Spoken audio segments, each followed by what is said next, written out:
जय हिंद साथियों, मैं अंकित कुमार यादव आप सभी का स्वागत करता हूं सृष्टि ज्ञान केंद्र में, जहां हम पढ़ रहे हैं कक्षा 11वीं की पॉलिटिकल साइंस और जिसमें चल रहा है अध्याय 4 जिसका नाम है कार्यपालिका।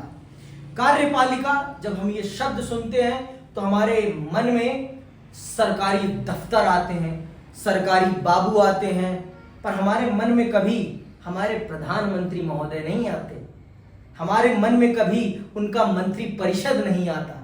लेकिन वास्तविक तौर पर अगर हम जानने चलेंगे कार्यपालिका को, तो कार्यपालिका दो भागों में बटी हुई है। मैंने पहले ही बता दिया था आपको, कार्यपालिका को हमने दो भागों में बांट रखा है। एक है आपका राजनीतिक कार्यपालिका और एक है आपका स्थायी कार्यपालिका। तो ये जो राजनीतिक कार्यपालिका है ना, यही वास्तविक कार्यपालिका है, यही वास्तविक तौर पर देश को चलाने का काम करती है। और इसमें प्रधानमंत्री महोदय आते हैं और उनका मंत्री परिषद आता है। लास्ट क्लास में हमने जब राष्ट्रपति महोदय की शक्तियां पढ़ी तो हमने ये जाना, हमने ये समझा कि माननीय राष्ट्रपति महोदय तभी कुछ कर सकते हैं जब प्रधानमंत्री और उनकी मंत्री परिषद उन्हें कुछ सलाह करेगी। बिना उनकी सलाह के माननीय महामहिम कुछ भी नहीं कर सकते हैं। हमने इस बात को बखूबी समझ लिया। तो आज हम चल रहे हैं प्रधानमंत्री और उनके मंत्री परिषद को समझने के लिए। समझ में आई बात? हम चल रहे हैं विस्तार पूर्वक ये समझने कि हमारी जो ये राजनीतिक कार्यपालिका है ये कैसे बनती है और ये कैसे काम करती है। आप सबको पता है कि भारत एक लोकतांत्रिक राष्ट्र है और संसदीय प्रणाली पर चलने वाला देश है। तो संसदीय प्रणाली पर चलने वाले देश होने के नाते हमने अपने देश को 543 निर्वाचन क्षेत्रों में बांटा हुआ है और प्रत्येक निर्वाचन क्षेत्र में सर्वाधिक वोट से जीत वाली प्रणाली के अंतर्गत वोट होता है और प्रत्येक निर्वाचन क्षेत्र में जो प्रतिनिधि अपने सभी प्रतिद्वंदियों से अधिक वोट पाता है वो उस निर्वाचन क्षेत्र का प्रतिनिधि बन जाता है ना। इतना हम जानते हैं। तो 543 जो है ये 543 एक मिनट, ये सारा चल रहा है। ये जो 543 निर्वाचित सांसद हैं, जिस दल के सबसे ज्यादा सांसद जीतते हैं उस दल की क्या बनती है? उस दल की सरकार बनती है। बहुमत कितना चाहिए होता है 543 में से? 272।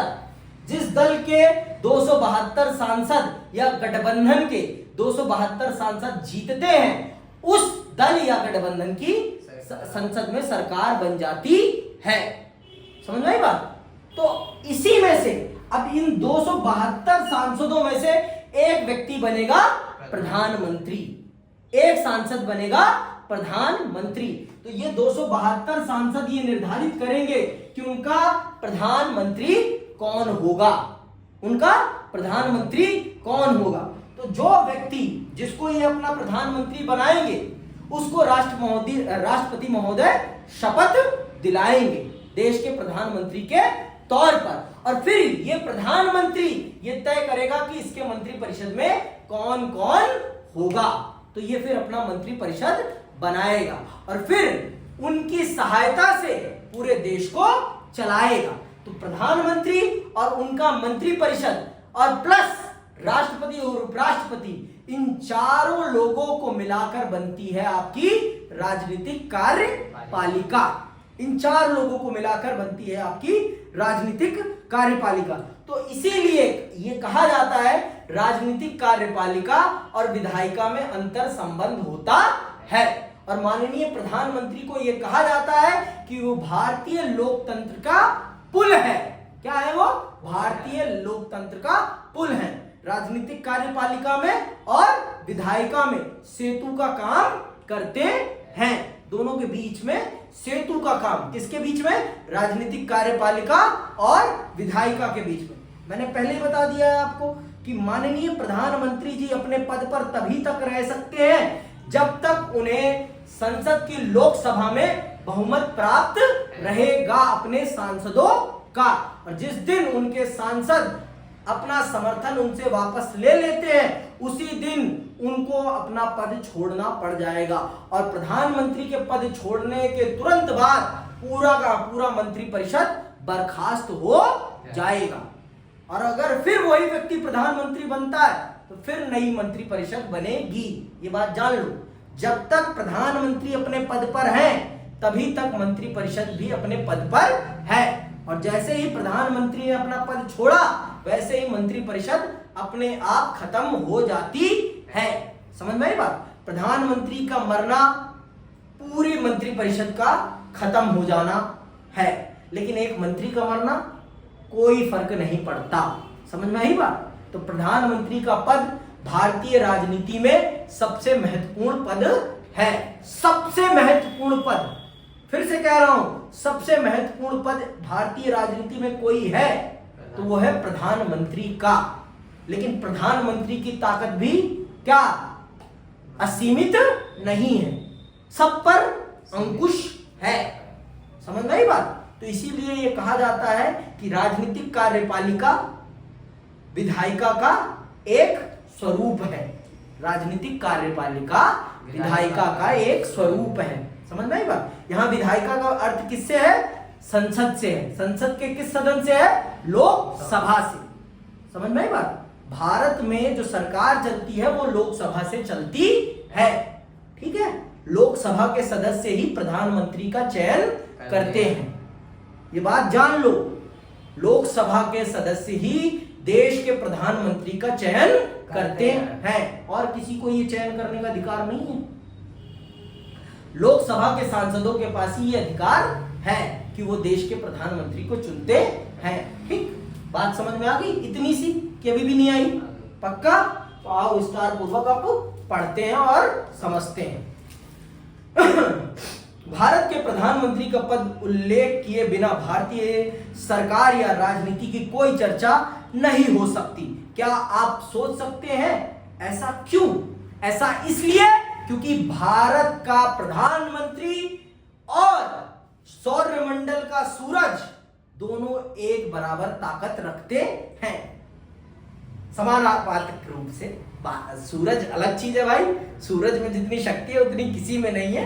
मैं एक समांतर तौर पर, कंपैरिजन के तौर पर कह रहा हूं कि जिस प्रकार की महत्वता सौरमंडल में सूरज की है उसी प्रकार की महत्वता भारतीय राजनीति में प्रधानमंत्री के पद की है। बिना प्रधानमंत्री के भारतीय राजनीति में कुछ भी नहीं हो सकता है। तो इसीलिए प्रधानमंत्री का पद सबसे महत्वपूर्ण पद माना जाता है भारतीय राजनीति में, क्योंकि वो ताकत का क्या है? ताकत का कुंड है भारतीय राजनीति का। भारतीय राजनीति का ताकत का कुंड है कौन? प्रधानमंत्री का पद। समझ में आई बात?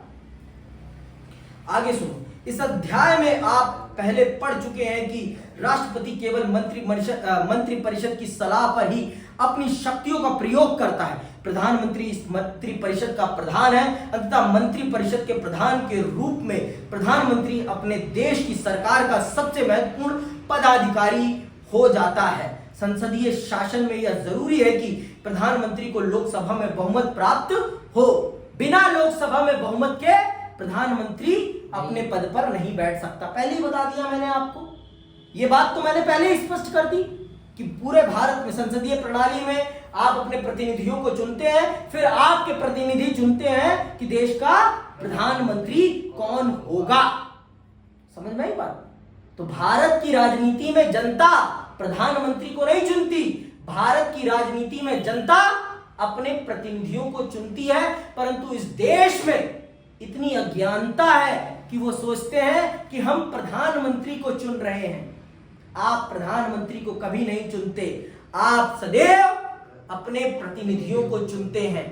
आज भी चाहे भारतीय जनता पार्टी और एनडीए के नेता तो अपने प्रधानमंत्री को बदल सकते हैं और आप कुछ भी नहीं कर पाएंगे। आप कुछ भी नहीं कर पाएंगे। समझ में आई बात? तो आप प्रधानमंत्री के नाम पर कभी वोट मत दीजिए, आप सदैव अपने प्रतिनिधि के नाम पर वोट दीजिए, क्योंकि प्रधानमंत्री बदल सकते हैं लेकिन आपके 5 साल में प्रतिनिधि नहीं बदल सकते। ये बात आप जान लीजिए। जैसे हरियाणा में 2 मुख्यमंत्री बदल गए ना, पहले कौन थे? मनोहर लाल खट्टर साहब। अब आप कौन है? नायब सिंह सैनी। विधायक नहीं बदले हैं पर मुख्यमंत्री बदल गए हैं। आप इस बात को समझ लीजिए। तो आपने मुख्यमंत्री के नाम पर वोट नहीं दिया है, आपने विधायक को वोट दिया है। तो विधायकों को देखिए, मुख्यमंत्री और प्रधानमंत्री को मत देखिए, क्योंकि मुख्यमंत्री और प्रधानमंत्री का चयन आपके विधायक और सांसद करते हैं, आप नहीं। इस बात को आप बखूबी समझिए। और अगर आप इस बात को नहीं समझेंगे तो आपका मूर्ख, आपको चूना बार बार कत्थे के साथ लगाया जाएगा और आपको वही पान आपके मुंह में खिला दिया जाएगा और आप बार बार मूर्ख बनते रहेंगे। समझ में आई बात? आगे सुनिए। संसदीय शासन में यह जरूरी है कि प्रधानमंत्री को लोकसभा में बहुमत प्राप्त हो। बहुमत का यह समर्थन भी प्रधानमंत्री को बहुत शक्तिशाली बना देता है। जैसे ही प्रधानमंत्री बहुमत का समर्थन खो देता है, वह अपना पद भी खो देता है। साफ साफ लिखा है, बहुमत ही उसकी ताकत है। जिस प्रधानमंत्री के पास जितना लोकसभा में बहुमत होगा, वो प्रधानमंत्री उतना ही ताकतवर होगा, और जितना उसके पास बहुमत कम होगा, उसकी ताकत भी उतनी कम होगी।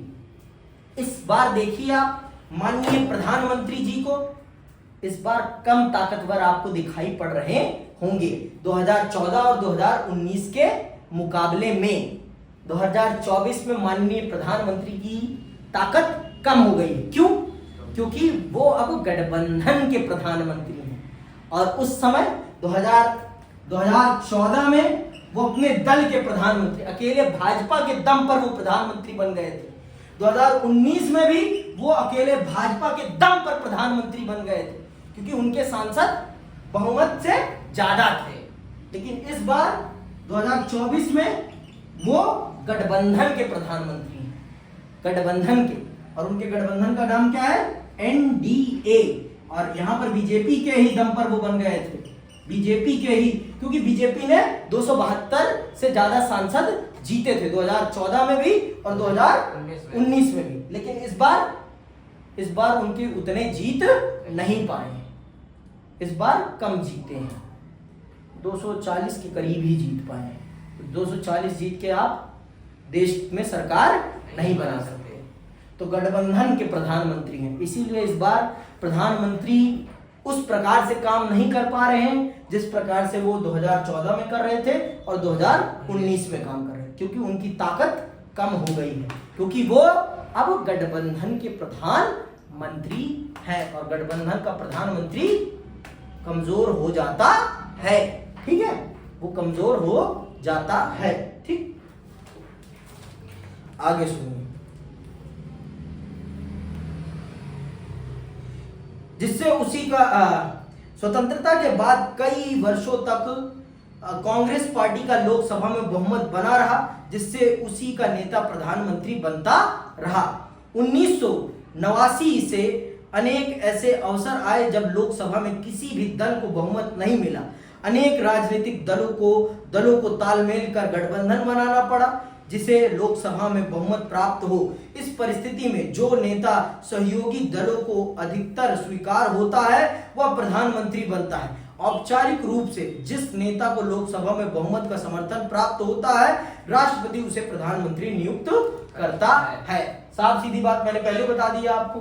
जिस व्यक्ति को लोकसभा में बहुमत प्राप्त होगा, जिसके पीछे सांसद खड़े होंगे, राष्ट्रपति को उसे प्रधानमंत्री के पद की शपथ दिलानी ही पड़ेगी। समझ में आई बात? ये हमारे देश के संविधान में स्पष्ट तौर पर लिखा हुआ है। ठीक, आगे सुनो।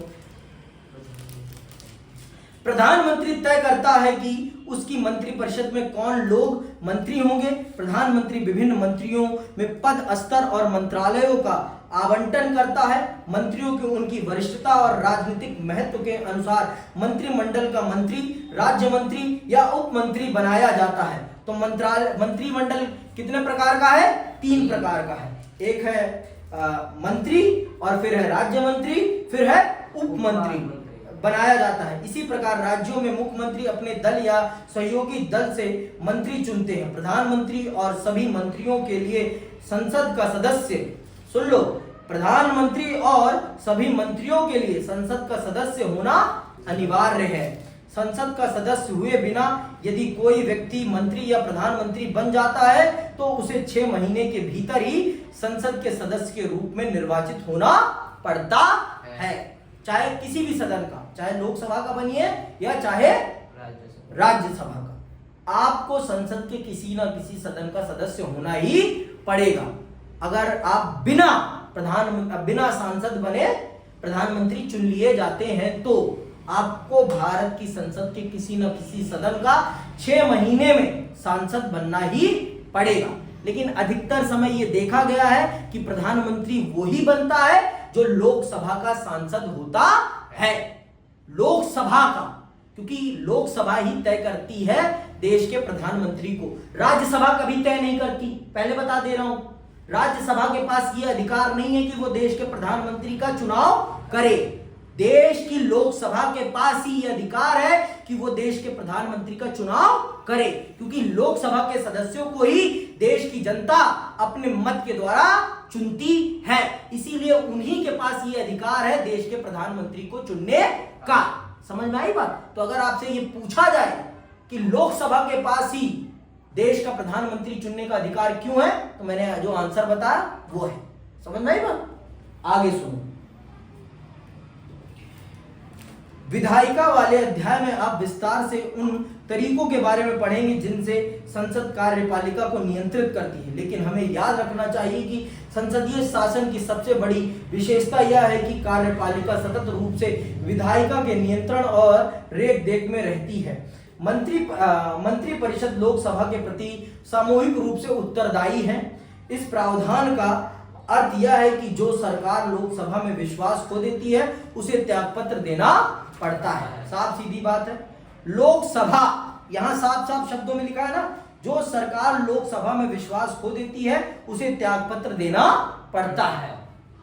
तो आप अपनी पद पर तभी तक हैं जब तक आपको लोकसभा में बहुमत मिला हुआ है। जब तक आपको 272 सांसदों का समर्थन मिला हुआ है तभी तक प्रधानमंत्री अपने पद पर है, तभी तक उनका मंत्री परिषद अपने पद पर है। जिस दिन इन 272 सांसदों ने लोकसभा में आपके खिलाफ मतदान कर दिया, उसी दिन आपके नीचे से आपकी कुर्सी चली जाएगी और आप कुछ भी नहीं कर पाएंगे।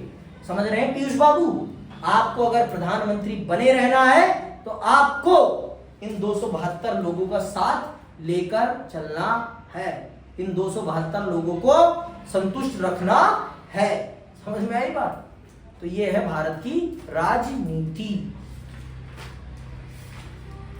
इस सिद्धांत के अनुसार मंत्री परिषद संसद की एक कार्यकारी समिति है और वह संसद के प्रतिनिधि के रूप में सामूहिक रूप से शासन करती है। सामूहिक उत्तरदायित्व मंत्रिमंडल की एकजुटता के सिद्धांत पर आधारित है। इसकी भावना यह है कि यदि किसी एक मंत्री के विरुद्ध भी अविश्वास प्रस्ताव पारित हो जाए तो संपूर्ण मंत्री परिषद को त्यागपत्र देना पड़ता है। समझ में बात? अगर एक भी मंत्री परिषद के खिलाफ भ्रष्टाचार का आरोप सिद्ध हो जाता है संसद में विपक्ष के द्वारा, तो पूरी मंत्री परिषद को त्यागपत्र देना पड़ जाएगा। तो अगर कभी लगता है प्रधानमंत्री जी को कि उनके इस मंत्री ने भ्रष्टाचार किया है, तो वो उससे पहले ही त्यागपत्र मांग लेते हैं। क्यों मांग लेते हैं? क्योंकि अगर इसकी गलती संसद में प्रमाणित हो गई तो पूरी की पूरी मंत्री परिषद को त्यागपत्र देना पड़ जाएगा। तो इससे बढ़िया है कि अगर मुझे पता चल गया कि मेरा ये मंत्री भ्रष्ट है तो मैं पहले ही इससे त्यागपत्र ले लूं और इसे मंत्री परिषद से बर्खास्त कर दूं। समझ में आई बात? जिससे कि सरकार पर कोई आंच ना आए। समझ में आई बात? सरकार का मतलब राजनीतिक कार्यपालिका पर कोई आंच ना आए। जब तक आप राजनीतिक कार्यपालिका में हैं तभी तक आप सरकार में हैं। जिस दिन आप राजनीतिक कार्यपालिका से बाहर गए उस दिन आप सरकार से बाहर चले जाते हैं। ठीक है।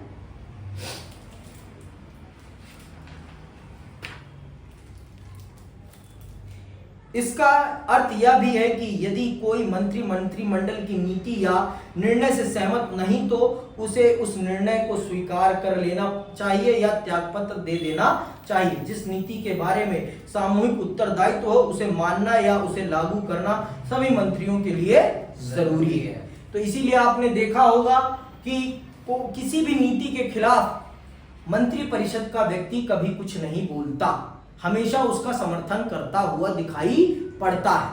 अगर माननीय प्रधानमंत्री जी ने कोई नीति प्रारंभ करी तो मंत्रिपरिषद में से कोई भी मंत्री उसकी खिलाफत कभी नहीं करेगा, हमेशा उसका समर्थन करता हुआ दिखाई पड़ेगा। ये बात आप बखूबी समझ लीजिए। आगे सुनिए। भारत में प्रधानमंत्री का सरकार में स्थान सर्वोपरि है। बिना प्रधानमंत्री के मंत्रिपरिषद का कोई अस्तित्व नहीं है। साफ शब्दों में लिखा हुआ है, बिना प्रधानमंत्री के मंत्रिपरिषद का कोई अर्थ नहीं है। प्रधानमंत्री ही मंत्रिपरिषद का कर्ता धर्ता है और बिना प्रधानमंत्री के पद पे बैठे मंत्रिपरिषद नहीं बनाई जा सकती। ठीक है। मंत्रिपरिषद तभी अस्तित्व में आती है जब प्रधानमंत्री अपने पद का शपथ ग्रहण कर लेता है। प्रधानमंत्री की मृत्यु या त्याग पत्र से पूरी मंत्रिपरिषद ही भंग हो जाती है, जबकि किसी मंत्री की मृत्यु हटाए जाने या त्याग पत्र के कारण मंत्रिपरिषद में केवल एक स्थान खाली होता है। प्रधानमंत्री एक तरफ मंत्रिपरिषद तथा दूसरी ओर राष्ट्रपति और संसद के बीच एक सेतु का काम करता है। इसी भूमिका के कारण पंडित नेहरू ने प्रधानमंत्री को सरकार की केंद्रीय धुरी की संज्ञा दी। प्रधानमंत्री का यह संवैधानिक दायित्व भी है कि वह सभी संघीय मामलों के प्रशासन और प्रस्तावित कानूनों के बारे में राष्ट्रपति को सूचित करे। प्रधानमंत्री सरकार के सभी महत्वपूर्ण निर्णयों में सम्मिलित होता है और सरकार की नीतियों के बारे में निर्णय लेता है। इसी प्रकार प्रधानमंत्री की शक्तियों के अनेक स्रोत हैं, जैसे मंत्रिपरिषद पर नियंत्रण, लोकसभा का नेतृत्व, अधिकारी जमात पर आधिपत्य, मीडिया तक पहुंच, चुनाव के दौरान उसके व्यक्तित्व का उभार तथा अंतरराष्ट्रीय सम्मेलनों और विदेश यात्राओं के दौरान राष्ट्रीय नेता की छवि आदि। प्रधानमंत्री मतलब भाई भारत में सबसे ताकतवर व्यक्ति, उसका सांस लेना भी इस देश के लिए न्यूज होती है, समाचार होता है भाई। अगर माननीय प्रधानमंत्री को कुछ भी होता है तो इस देश की राजनीति हिल जाती है। आप भारत के न्यूज चैनलों को देखिए, वो 24 घंटे माननीय प्रधानमंत्री को कैद करते हुए दिखाई पड़ते हैं। क्यों? क्योंकि भारत का प्रधानमंत्री भारत की राजनीति का केंद्र बिंदु है। जिस प्रकार से सौरमंडल में सूरज है उसी प्रकार से भारतीय राजनीति में प्रधानमंत्री है। इस बात को बखूबी समझ लीजिए। प्रधानमंत्री से ज्यादा ताकतवर भारत की राजनीति में कोई नहीं है। प्रधानमंत्री पूरे मंत्रिपरिषद को अपने नियंत्रण में रखता है। प्रधानमंत्री लोकसभा का नेता होता है। प्रधानमंत्री का पूरी मीडिया जमात पर पूरा नियंत्रण रहता है। प्रधानमंत्री का भारतीय अस्थायी कार्यपालिका पर भी पूरा नियंत्रण रहता है। प्रधानमंत्री राष्ट्र का नेता होता है। वैश्विक राजनीति में वो पूरे देश का नेता होता है। अभी माननीय प्रधानमंत्री अमेरिका दौरे पर है और आप देखिए पूरा देश उन्हें देख रहा है, पूरा देश उन्हें सुन रहा है। क्यों? क्योंकि वो हमारे देश के नीति निर्माता हैं। वो जो निर्धारित करेंगे वो इस देश की नीति होगी। समझ में आई बात? वो अपने लिए कुछ नहीं कर रहे, वो इस देश के लिए सब कुछ कर रहे हैं। तो उनकी हर एक हरकत इस देश का कायाकल्प करेगी। समझ में आई बात? उनका एक निर्णय इस देश के भविष्य को बर्बाद भी कर सकता है और आबाद भी कर सकता है। दोनों चीजें। समझ में आई बात? तो प्रधानमंत्री है। प्रधानमंत्री से ज्यादा ताकतवर इस देश में कोई और नहीं है। लेकिन तभी तक उसके पास ये ताकत है जब तक उसके पास लोकसभा में 272 सांसदों का समर्थन है। तभी तक। जिस दिन इन 272 लोगों ने अपना समर्थन उससे वापस ले लिया उस दिन उसका पद उसके नीचे से चला जाएगा। समझ में आई बात? आगे सुनो। लेकिन प्रधानमंत्री की शक्तियां और उनका प्रयोग तत्कालीन राजनीतिक परिस्थिति पर निर्भर करता है। जब भी किसी एक राजनीतिक दल को लोकसभा में बहुमत मिला, तब प्रधानमंत्री और मंत्रिमंडल की शक्ति निर्विवाद रही। देखो जब देखो 2014 में भाजपा के पास अकेले बहुमत था, तो प्रधानमंत्री का कद, प्रधानमंत्री की ताकत और उनके मंत्रिपरिषद के काम करने की ताकत बहुत ज्यादा थी। वो जो डिसीजन लेते थे उसे जल्दी से वापस नहीं लेते थे। चाहे आप किसान आंदोलन को देख लो, 28 साल किसानों को बॉर्डर पर बिठा के रखा, जब तक चुनाव नहीं आया तब तक कानून को वापस नहीं लिया। तो तब ऐसा क्यों कर पाए? क्योंकि तब अकेले अपने दम पर उनकी सरकार थी, वो अपने दल की सरकार थी। लेकिन अब ऐसा करके दिखा दे, अब ऐसा करके दिखा दे, समर्थन चला जाएगा, सरकार गिर जाएगी। अब कोई फालतू का काम नहीं कर सकते। समझ में आई बात? जो उनके गठबंधन दलों को पसंद ना हो, क्योंकि गठबंधन दलों का भी समर्थन है, तब जाकर आप उस पद पर बैठे हैं। तो अब आपको अपने गठबंधन दलों को भी देखकर चलना पड़ेगा, आपको उनके अनुसार भी चलना पड़ेगा। आप सिर्फ अपने बारे में ही नहीं सोच सकते, आपको अपने गठबंधन के दलों के बारे में भी सोचना पड़ेगा। किसे? प्रधानमंत्री जी को। समझ में आई बात? सिर्फ अपने अपने बारे में सोचकर आप नहीं चल सकते। ठीक है, बात समझ में आई इतनी? परंतु जब राजनीतिक दलों के गठबंधन की सरकार बनी, तब ऐसा नहीं रहा। 1989 से हमने भारत में अनेक गठबंधन सरकारों को देखा है। इनमें से कई सरकारें लोकसभा की पूरी अवधि के लिए सत्ता में न रह सकी। बहुमत समाप्त होने के कारण उन्होंने त्यागपत्र दे दिया या वे हटा दी गई। इन घटनाओं से संसदीय शासन का कामकाज प्रभावित हुआ है। इस सिलसिले में पहली बात तो यह है कि इन घटनाओं से प्रधानमंत्री के चयन में राष्ट्रपति के विशेषाधिकार की भूमिका बढ़ी। दूसरे, इस अवधि में गठबंधन राजनीति के कारण राजनीतिक सहयोगियों में परामर्श की प्रवृत्ति बढ़ी, जिससे प्रधानमंत्री की सत्ता में कुछ सेंध लगी है। तीसरा, इससे प्रधानमंत्री के अनेक विशेषाधिकारों जैसे मंत्रियों का चयन और उनके पद स्तर तथा मंत्रालय के चयन पर भी कुछ अंकुश लगा है। चौथे, प्रधानमंत्री सरकार की नीतियों और कार्यक्रमों को भी अकेले तय नहीं कर सकता। चुनाव के पूर्व और चुनाव के बाद विभिन्न विचारधाराओं वाले अनेक राजनीतिक दल सहयोग करके सरकार बनाते हैं। सहयोगी दलों के बीच काफी बातचीत और समझौते के बाद ही नीतियां बन पाती है। इस पूरी प्रक्रिया में प्रधानमंत्री को एक नेता से अधिक एक मध्यस्थ की भूमिका निभानी पड़ती है। तो ये है गठबंधन सरकार। जब गठबंधन की सरकार होती है तो प्रधानमंत्री राजा नहीं, मीडिएटर बन जाता है, मध्यस्थ बन जाता है अपने दल और दूसरे दलों के बीच में।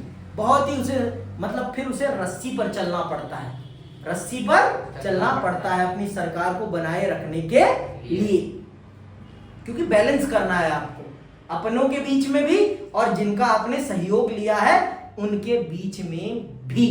और सब कुछ फिर आप अपनी मर्जी से नहीं कर पाते हैं, आपको फिर अपने सहयोगियों के बारे में भी सोचकर चलना पड़ता है। ठीक है, तो ये है गठबंधन सरकार की खूबियां, जिसमें प्रधानमंत्री की ताकत कम हो जाती है और प्रधानमंत्री ज्यादा लोकतांत्रिक पद बन जाता है, क्योंकि प्रधानमंत्री पर फिर सवाल उनका गठबंधन ही करता है।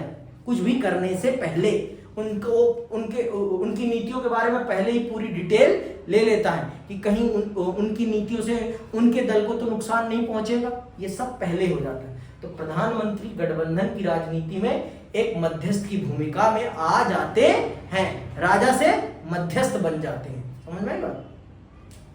कुछ एक बदलाव के साथ राज्यों में भी ठीक इसी तरह की लोकतांत्रिक कार्यपालिका होती है। सबसे महत्वपूर्ण अंतर यह है कि राज्य में एक राज्यपाल होता है जो केंद्रीय सरकार की सलाह पर राष्ट्रपति के द्वारा नियुक्त किया जाता है। यद्यपि प्रधानमंत्री की ही तरह मुख्यमंत्री भी विधानसभा में बहुमत दल का नेता होता है, पर राज्यपाल के पास ज्यादा विवेकधीन शक्तियां होती हैं। बहरहाल राज्य के स्तर पर भी संसाधनात्मक व्यवस्था के प्रमुख सिद्धांत लागू होते हैं। जिस प्रकार से प्रधानमंत्री की शक्तियां हैं, उसी प्रकार से राज्य में मुख्यमंत्री की शक्तियां भी होती हैं। वहां पर राष्ट्रपति के स्थान पर राज्यपाल होता है। राज्यपाल होता है जो कि केंद्र सरकार के द्वारा नियुक्त किया जाता है। समझ में आई बात? तो ये आप बखूबी समझ लीजिए कि भारत में प्रधानमंत्री और उनका मंत्रिपरिषद ही वास्तविक सरकार है, वो ही देश की सरकार चलाते हैं। समझ में आई बात? तो आज के लिए बस इतना ही। इसी के साथ मैं आप सबसे विदा लेता हूं। जय हिंद, जय भारत।